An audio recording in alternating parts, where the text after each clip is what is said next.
The global financial system is not random or chaotic. It operates through a series of deeply interconnected cycles that repeat throughout history.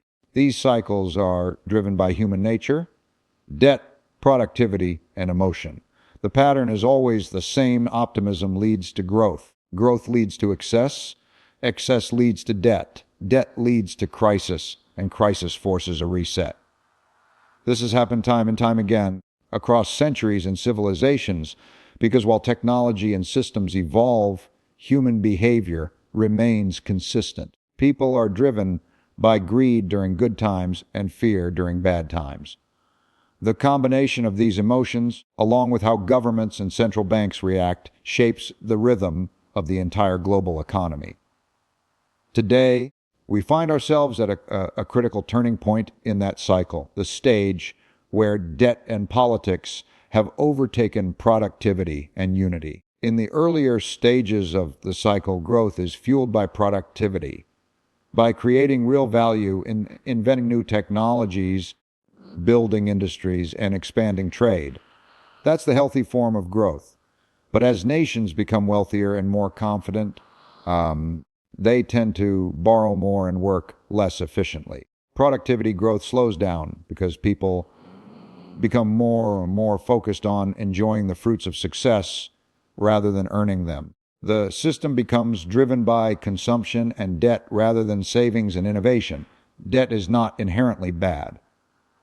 When used productively, debt can be a powerful tool. It allows businesses to expand, people to buy homes, and governments to invest in infrastructure. But when debt grows faster than income, it becomes unsustainable. Imagine a family that earns $50,000 in a year but spends $70,000 by constantly borrowing. For a while, everything looks fine, the lifestyle continues, bills are paid, and optimism remains. But over time, the interest payments grow, debt piles up, and eventually the lender loses confidence.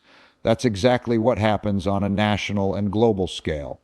Governments, corporations, and households all borrow beyond their means, assuming that future growth will cover today's debt. But when productivity stalls, that assumption collapses. In the current cycle, we're seeing a world that has lived off cheap money for far too long. Central banks have kept interest rates near zero for over a decade, flooding markets with liquidity to prevent recessions. The result was a massive expansion of debt and asset prices. Stocks, real estate, and bonds all soared because money was abundant. But that wasn't real growth. It was inflated growth driven by printed money rather than true productivity. And like every artificial high, it eventually demands a correction. The emotional side of the cycle is equally important. When economies are booming, people become overly optimistic. They borrow more, invest recklessly, and believe the good times will never end. Governments promise more benefits, corporations take more risk, and individuals stretch their finances thin. Then, when reality hits, when inflation rises, interest rates climb, or confidence fades, these same people who were euphoric turn fearful. Fear leads to panic. Panic leads to contraction, and contraction exposes the weaknesses that optimism hid. This emotional pendulum, swinging between greed and fear, amplifies every cycle. Another key force is politics. When debt levels rise and economies slow, inequality grows. The rich who own assets become richer from rising prices, while the poor struggle as costs increase faster than wages. This creates anger, division, and political polarization. Instead of working together to address structural problems, societies split into opposing camps. Left versus right, rich versus poor, globalist versus nationalist. History shows that when internal conflict rises during economic stress, societies lose their sense of unity. And without unity, it becomes almost impossible to make tough but necessary decisions, such as reducing spending or restructuring debt. This is the stage we are now entering globally. Governments, under pressure from the public, tend to choose the easiest short short-term solution, printing more money. They believe they can solve a debt problem by creating more money, but in reality, they only dilute its value. Inflation becomes the hidden tax that punishes savers and rewards borrowers. It erodes confidence in the currency and the institutions that manage it. Once confidence erodes, people start moving their wealth into hard assets, gold, commodities, real estate, or foreign currencies. That's the beginning of the collapse in trust, which is always the final phase of a long-term debt cycle. If you look back through history, from ancient Rome to the Dutch and British empires to modern-day America, the pattern is clear. Empires rise when they are productive, disciplined, and united. They fall when they become over-leveraged, divided, and complacent. Productivity and unity are what build nations. Debt and internal conflict are what destroy them. In the early stages, people work hard, save money, invest in education, and innovate. Over time, success leads to entitlement spending and debt accumulation. Then, as the costs of maintaining the system grow, the government borrows more and the people expect more benefits without matching productivity.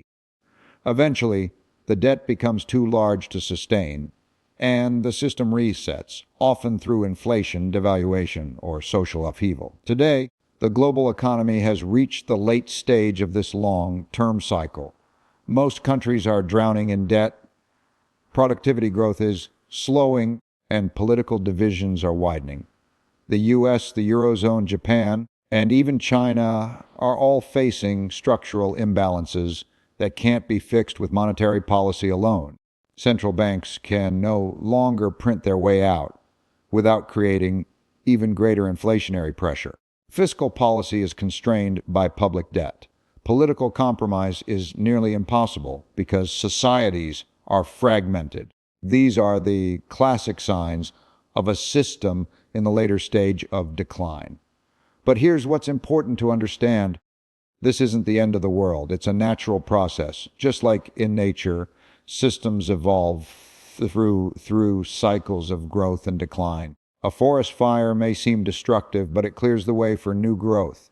Similarly, a financial collapse removes inefficiencies, resets debt, and creates opportunities for renewal. The key is to recognize where we are in the cycle and prepare accordingly.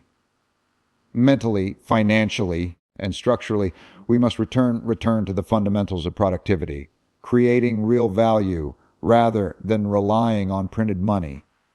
Innovation, education, and discipline are what drive long-term prosperity.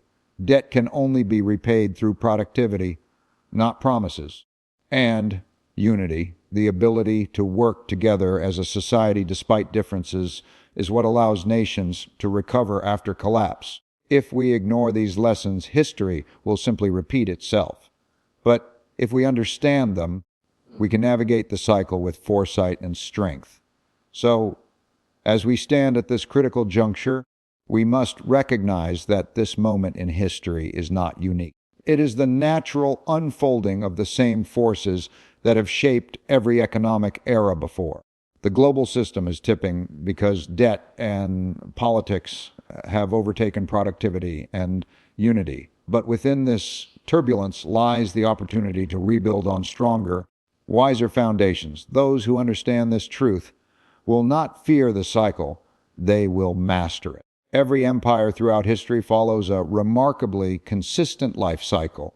It begins with the birth of new ideas, the rise of productivity, and the establishment of a strong set of values.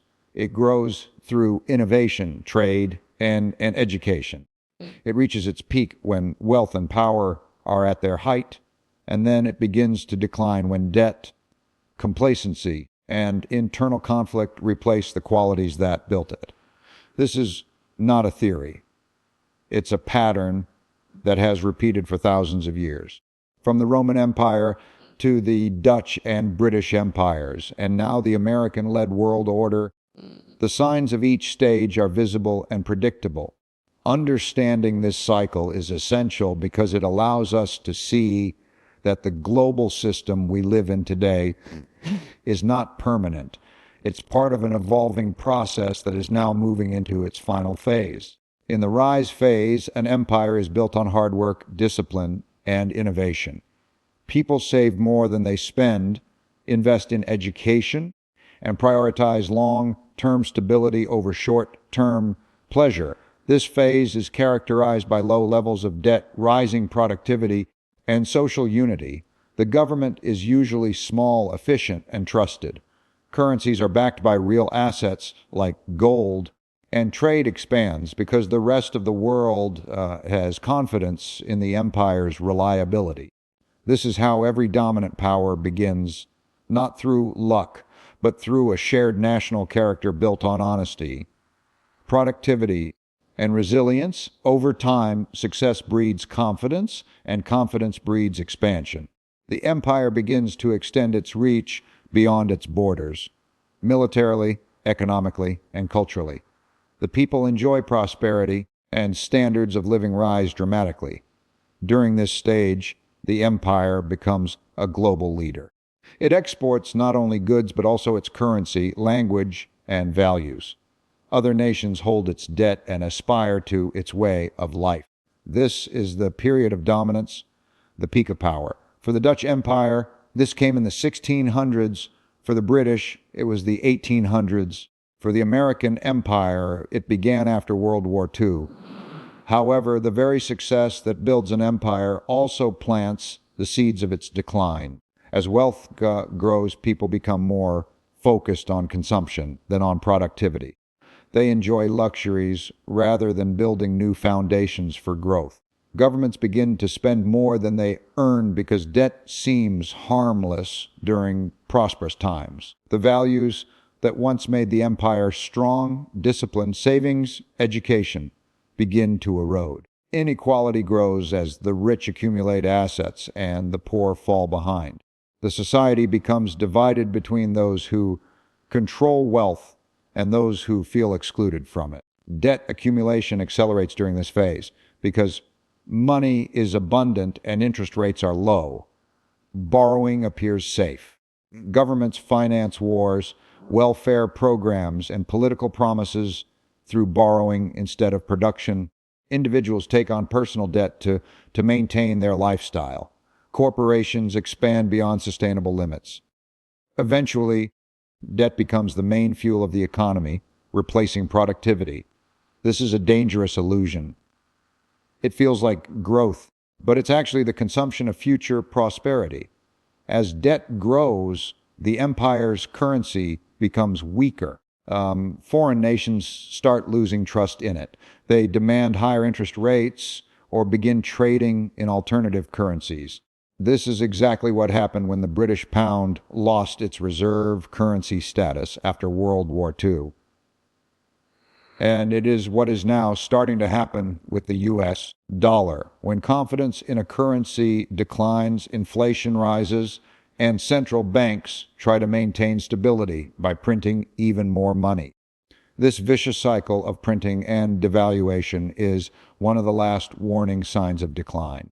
Parallel to the financial weakening comes social fragmentation. When the gap between rich and poor grows too wide, anger begins to boil.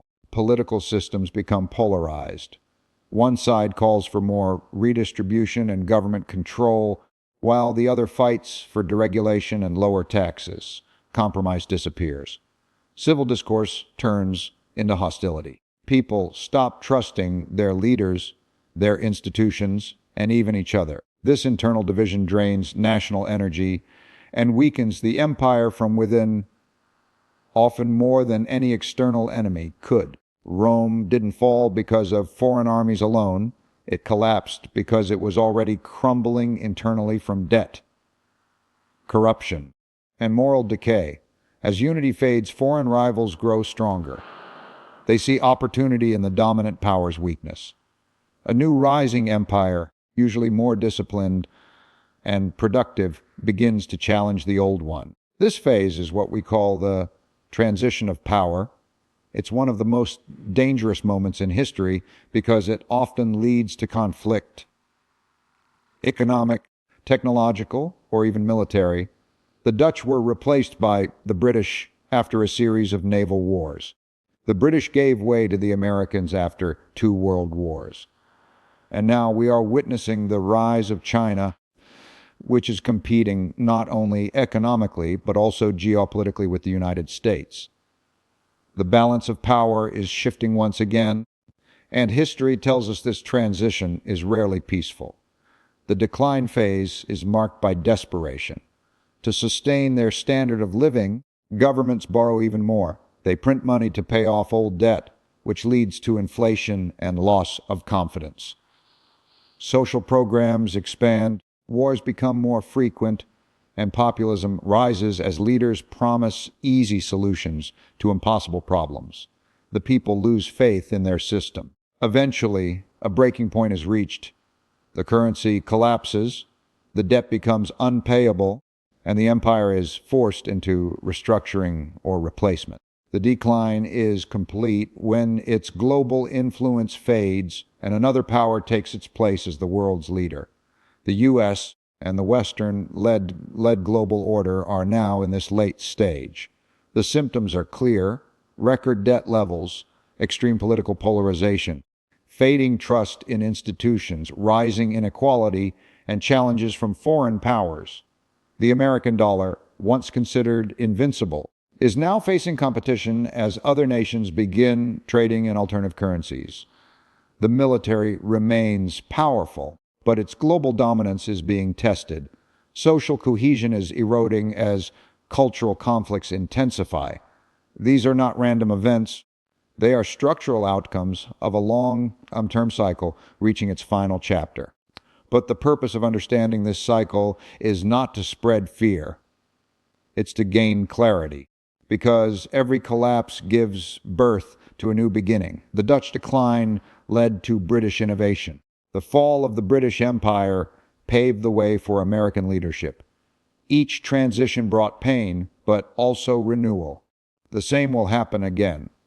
The question is not whether the cycle will reset.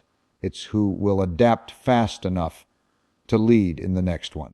Individuals, too, can learn from this cycle. Nations fall for the same reasons people fail: when they abandon discipline, overextend themselves, and stop learning. The key to surviving and thriving during these transitions is adaptability. Those who recognize that we are moving from a debt-driven era to a productivity-driven one will be ahead. Those who cling to the old system will suffer with it. We are witnessing history repeat itself on a global scale. The decline of an empire is not a single event. It's a process. And just as past empires have fallen and given rise to new powers, so too will this one. The global order is shifting from west to east, from debt-fueled consumption to value-based production, from complacency to competition. The pattern is clear for anyone who chooses to see it. Understanding this is not just knowledge, it's power, because those who see the cycle clearly can position themselves for the new era that follows. The collapse we are witnessing in the modern world is not a sudden event. It is a structural breakdown that has been forming for decades. It is the result of deep, interconnected forces that have gradually weakened the foundation of our global system. These forces include unsustainable debt, widening wealth inequality, political dysfunction, and rapid technological disruption. Together, they form a perfect storm that is now shaking economies, institutions, and societies around the world. To understand the present moment, we must view it not as a crisis of a few years, but as the inevitable outcome of long-term imbalances that were built into the system itself. At the heart of this structural collapse lies the issue of debt. Every financial system, every economy is built upon credit, the promise to pay in the future. When used wisely, credit fuels productivity and innovation. It allows people to build businesses, buy homes, and invest in their futures. But when credit is used recklessly, it creates an illusion of prosperity. People, companies, and governments begin to live beyond their means, borrowing not to invest, but to consume. The global economy today is drowning in this kind of unproductive debt. According to the IMF, global debt has reached record highs, more than 350% of global GDP. That means for every dollar of real output, there are more than $3 of debt attached to it. This imbalance cannot last forever. Debt must either be repaid, restructured, or destroyed through inflation. Yet most governments have chosen the third option, printing more money to reduce the burden of debt in real terms. Central banks have pumped trillions of dollars into the system to keep it afloat. But that money creation doesn't create new productivity. It simply increases the price of existing assets. That's why we've seen a decade of soaring stock markets and housing prices, while wages for ordinary people have stagnated. The rich, who own most of the financial assets, have become wealthier, while the working and middle classes have fallen behind. This widening wealth gap is not an accident. It is a built-in feature of the current economic model. When central banks print money, it flows first to financial institutions and investors, not to workers or small businesses. Asset prices rise, but everyday goods and services become less affordable. Over time, this dynamic creates resentment and social tension. People begin to feel that the system is unfair, that it serves the few at the expense of the many. And when that belief spreads, trust in institutions begins to erode. Trust is the foundation of every financial and political system. Without it, currencies lose credibility, markets lose stability, and governments lose legitimacy. The erosion of trust is one of the most dangerous forces in any society because it feeds polarization. People stop believing in facts, in fairness, in leadership. They turn inward, forming tribes of identity and ideology. Instead of cooperation, there is conflict. Instead of problem solving, there is blame. This is exactly the stage we're in now. The breakdown of trust on a global scale. Political dysfunction is both a cause and a symptom of this collapse. When societies are deeply divided, leaders no longer make decisions based on long-term logic, but on short-term popularity. Policies become reactive rather than strategic. Each side fights to protect its own interests rather than serving the collective good. In democracies, this leads to gridlock. Nothing meaningful gets done because every decision is politicized. In authoritarian systems, it leads to overreach, governments tightening control to maintain order as confidence fades. Both outcomes weaken stability. The result is that nations are unable to respond effectively to the structural problems they face. Debt keeps rising, inequality keeps widening, and technological change accelerates faster than governments can regulate or adapt. The system becomes fragile, stretched to its limits, and fragility, by definition, cannot withstand shocks. When unexpected events occur, a pandemic, a war, an energy crisis, the entire structure begins to crack. But the cracks were always there. The shocks merely exposed them.